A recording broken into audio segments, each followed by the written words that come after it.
it was quite difficult.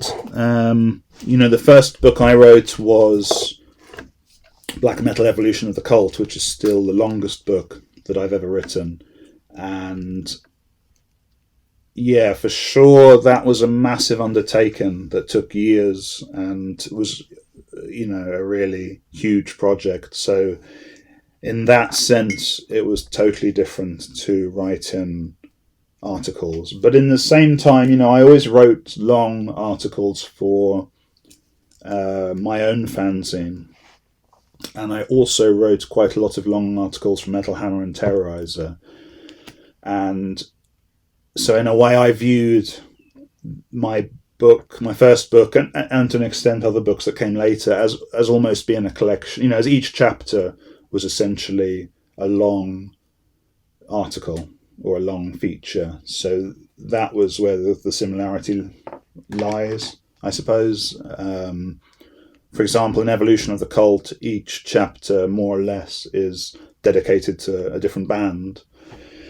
So in a sense, it was each chapter is a sort of retrospective on the history of a band. For example, Emperor or Tormentor or Von, or each of these bands had their own chapter. And so in a way, each of those chapters was similar to one of the retrospectives I would do in my own fanzine or for those other magazines we talked about.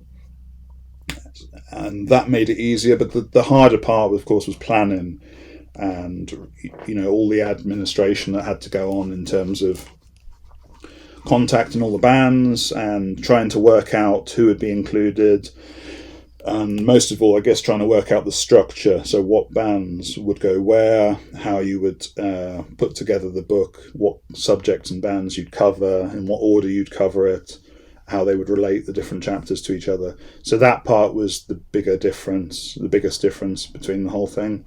The reason I wrote that book was, largely I needed a new challenge, I guess. That was part of it. And whenever I do something, I like to kind of keep challenging myself. And, I think that's normal, really, for a lot of people. But whatever I do, I try and not repeat myself for too long. And if I'm interested in something, then I want to take it a bit further and sort of see how more in depth I can go into something. And, with black metal, I've been waiting for somebody else to write a definitive book. And by the late 2000s, there were a lot of people who were making documentaries or writing articles for non-music or non-metal magazines about black metal. And everyone was suddenly very interested in it because it had sort of been exposed to a larger audience by the internet. And, people were sort of distorting the history of it by covering it from the outside. So I was waiting for somebody to cover it from the inside, if you like, somebody who was from the scene to write a definitive book that would kind of look at more than just Norway in the early 90s and the normal, Burzum and Mayhem story, and kind of keep retelling these things. So I waited for a while and nobody did write that book. So I decided I would do it. And because at the time I was freelance, so at that time I was doing Metal Hammer and Terrorizer and Record Collector as a freelancer, and then I was also doing 3 days a week in a design, doing design and retouching for a company. So I could be quite flexible, and I decided that I would kind of expand my writing and try and create this book. And I didn't realize how hard it would be. It actually took 4 years from when I started it to it being published. That wasn't me working full time. I think I worked for about 6 months on it at some point full time, and the rest of the time I was working around part-time jobs and possibly a full-time job at some point. But yeah, that was a huge undertaking. But, I'm obviously very glad I did write it, and it was it led, that book is sort of the foundation for everything that came later in terms of Cult Never Dies. And it was a very good experience.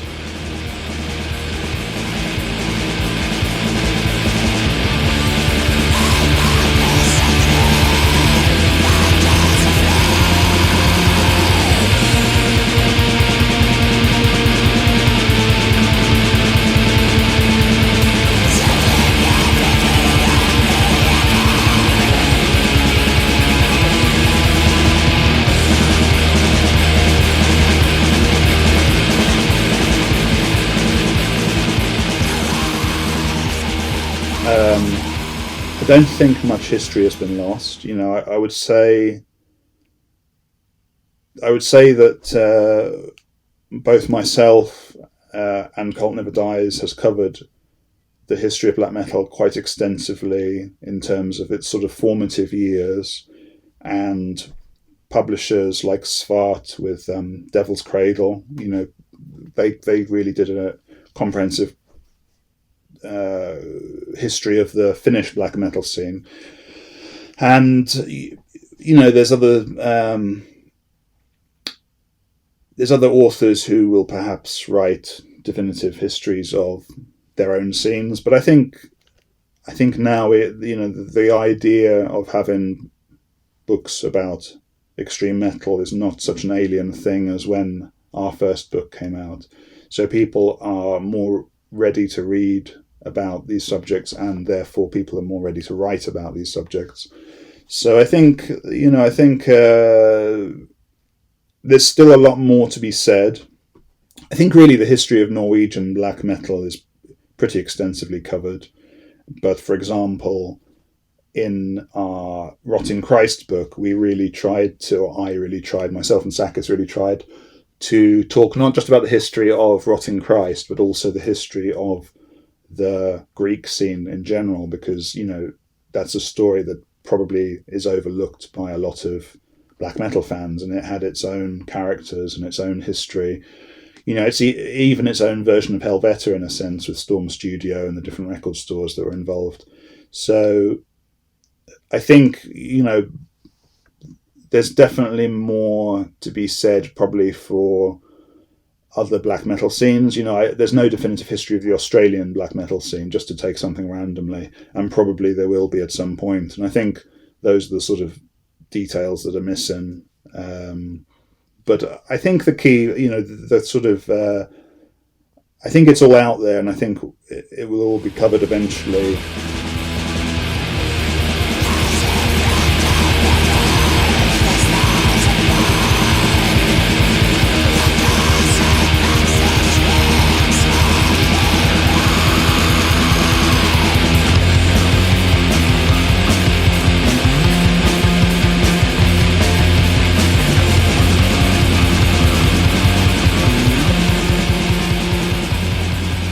So to answer that question, I am aware of Czech black metal bands. I don't necessarily think that there's as much of a cohesive sound as you have with, to give your to look at your example, the Greek scene. I think the Greek scene was unusually cohesive because so many bands were involved at the same time, working at the same studios with the same members.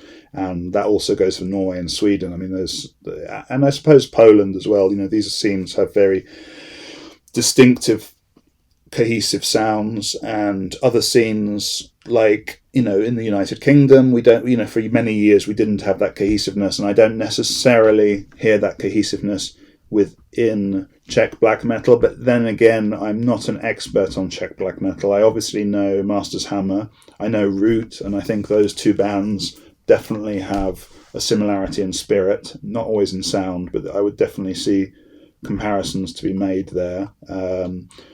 Other Czech black metal bands that I'm very interested in would be Cult of Fire. I actually booked their first show in the UK, so I've been a fan of them for quite a while.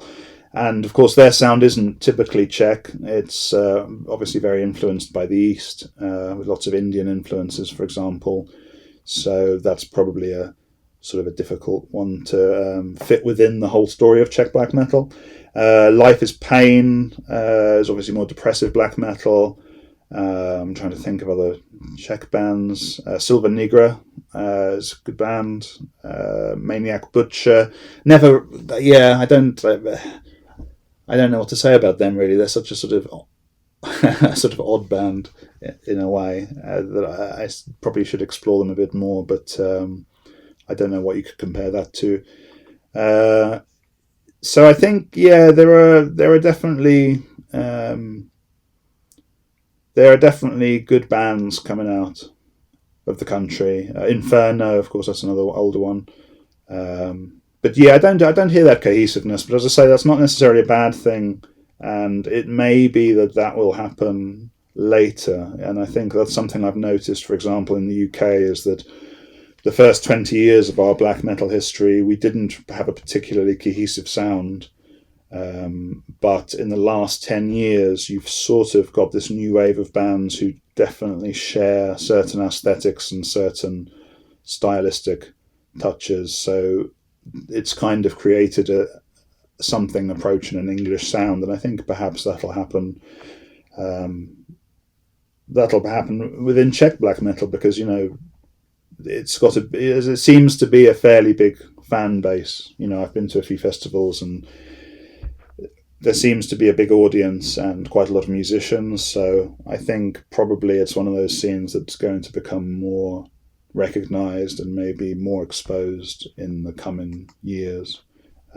So that's interesting. I think it's exciting to know that there's countries and scenes which sort of haven't had that mass exposure. When we think about countries that are prominent within black metal, we always think Norway, Sweden, Poland, US now, Brazil, probably South America.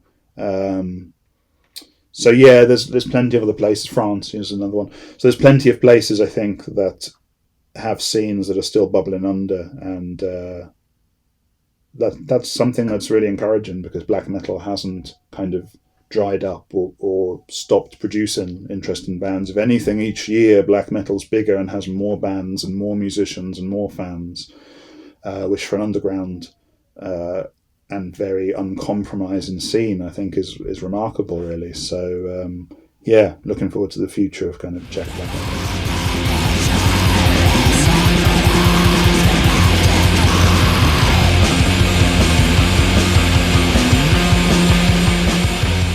That's a tough question, because I've always been interested in black metal as a sort of international movement and art form. So I don't just I try not just to listen to sort of one scene in particular. I think there's no doubt that in the history of black metal, Norway is the most important scene, or was the most important scene.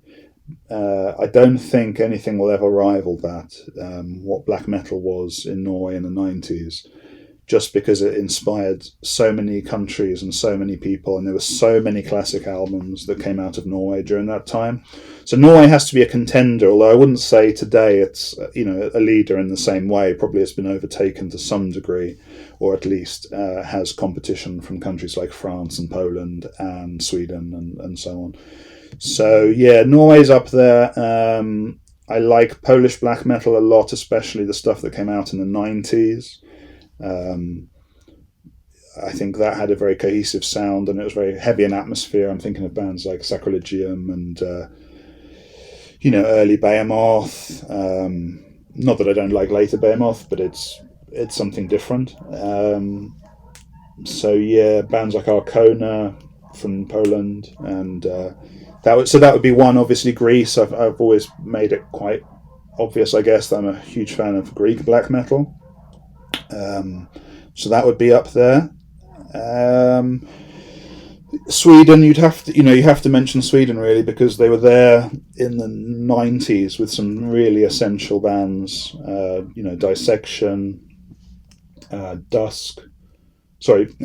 Dawn, Sacramentum, Vinterland, that whole kind of death black melodic atmospheric wave, I guess, of Swedish black metal. And then of course you had the more uncompromising stuff like Marduk, Dark Funeral. That was really important. And in later years, I mean, from the early 2000s, Sweden was such an important and influential scene because of bands like Watain, Onskapt, Alphamod, and this sort of orthodox black metal. So that would be up there as well. Probably those are the ones that I would put up there. France would be another contender, although I think it's a little bit more hit and miss maybe, but they have some fantastic bands. The US again is very hit and miss, but it's such a huge territory that you could it's given quite a few, it's produced quite a few good bands and some not so good bands. So I couldn't put it in my top listing, but definitely you can't ignore it. Those would be my favourites. There are plenty more to talk about. I mean, Finland, I really like a lot of Finnish bands. Beherit is obviously one of my favourites. Archgoat I'm a big fan of. Finland is a really important scene, and Behexen and newer bands like that have kind of kept the quality very high, so that would be a contender as well. I think as I answered to the previous question, these are things that will probably change because different scenes kind of get bigger and smaller, and who knows what will come in the future, because you now have countries like China consuming quite a lot of black metal and producing black metal bands, and even India, and there's whole new continents now. So whole new continents now embracing black metal, I should say. There aren't new continents, but who knows what will come later. But I think those would be my favourites so far. And I think if we talk about the formative years of black metal, then I think it would probably have to be Poland, Norway, Sweden, and Greece.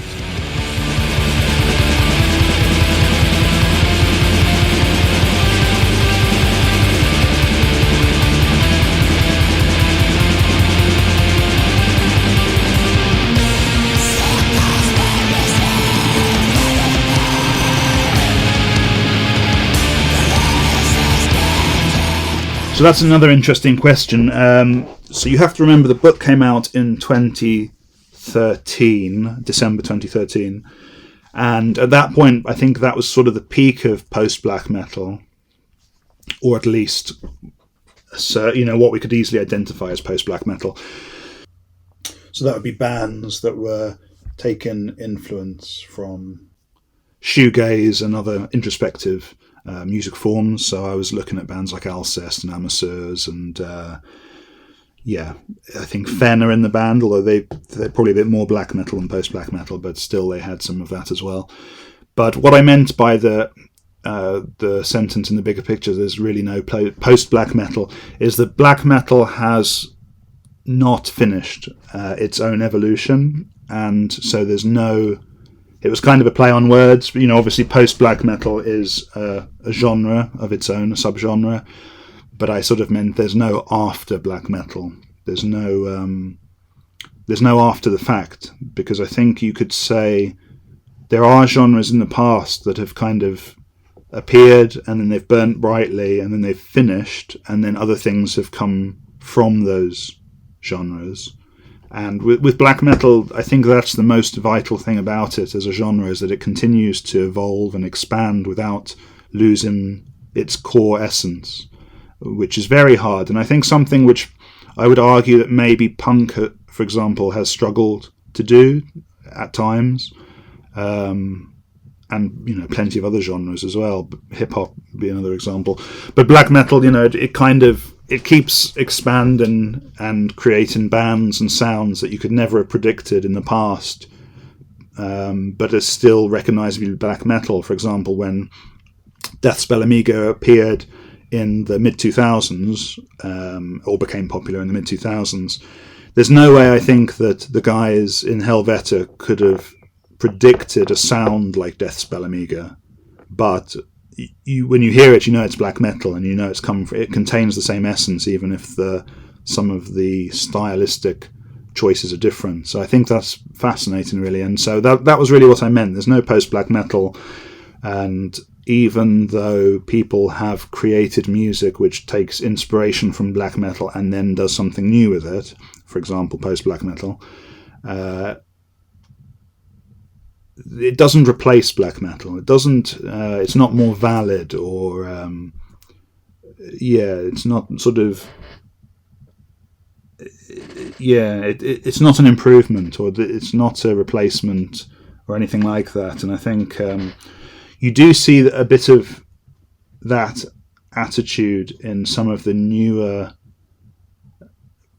what I would describe as post-black metal or black metal influenced bands, where it tends to be people that were previously interested in hardcore or post-hardcore or punk, and they've discovered a couple of black metal records and decide that they're going to form like a band which is taken black metal to a new place. And in general, it just ends up sounding like hardcore, post-hardcore with a little bit of black metal influence.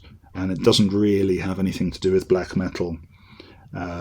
But it's also not an improvement, and it's certainly not more interesting or original, because the most original and interesting things that happen around the black metal genre happen within the black metal genre, not by people who are just vaguely influenced by it, you know. So I suppose that's a point that I would make. I have noticed in recent years, since that book was written, that there's quite a few people who have sort of discovered black metal but are trying to reposition it almost as being something, you know, something from the past, and then a new generation who are taking black metal into new places or doing something more exciting with it. I haven't seen that actually from those people. What I see from those people is they make music that's influenced by black metal but doesn't have the depth necessarily, and also emphasizes accessibility. I'm not going to name names on that one, but I'm sure you can figure it out.